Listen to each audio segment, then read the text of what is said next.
যে মেশিন ওই মেশিন দিয়ে যে গাইবান্ধার বিখ্যাত রসমঞ্জুরিটা আছে ওই রসমঞ্জুরিটা বানাইতেছে।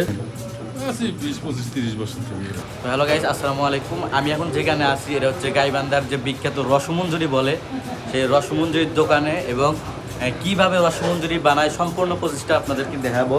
তো এখানে দেন একটা মেশিন আছে, কোনো হাতের স্পষ্ট ছাড়াই যে মেশিন ওই মেশিন দিয়ে যে গাইবান্ধার বিখ্যাত রসমঞ্জুরিটা আছে ওই রসমঞ্জুরিটা বানাইতেছে।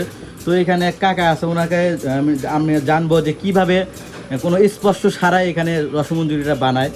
তো কাকা ভালো আছেন? আপনি এখানে কতদিন ধরে আছেন? 20-25-30 বছর থেকে। এই মেশিনটা মানে আমি ভিডিওর মাধ্যমে দেখছিলাম, তো এটা কিভাবে বানায় যদি সম্পূর্ণ প্রসেসটা একটু বলতেন, মানে দেখে হাতে ধইরা বন্ধ করি। হ্যাঁ, একটু বন্ধ করে দেন।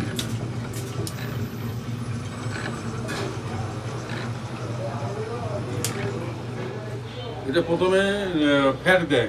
হ্যাঁ হ্যাঁ, এটা কি ছানা না? এটা ছানা। হ্যাঁ, এটা তো ছানায়। এটা ছানা ফ্যাট দেওয়ার পরে আমরা ওখান থেকে নিয়ে আসি। হ্যাঁ, নিয়ে আসার পরে আমরা আবার মেশিনে দিই।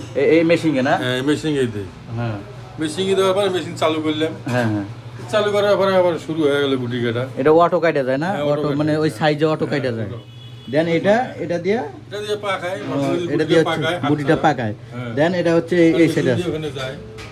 এই যে এটা কিন্তু অলরেডি হয়ে গেছে, এখানে কিন্তু হইতেছে। দেন এখান থেকে হচ্ছে ভিতরে যে এই যে এই সিদ্ধ করতেছে, আর এখানে কিন্তু অলরেডি হয়েছে, এই এখানে সিদ্ধ করতেছে রসমঞ্জুরিটা।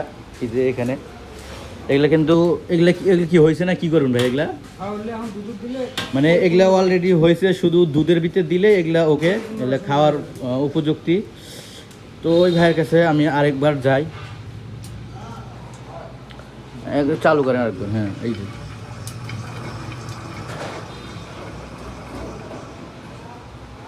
মানে এইভাবে এটা হচ্ছে ঘুরে, দেন প্রথমে ওটা হচ্ছে কাটে, দেন ওটা কাটে এইখানে আসে, দেন এটা হচ্ছে ঘুরে ঘুরে এই দিক দিয়ে পড়ে।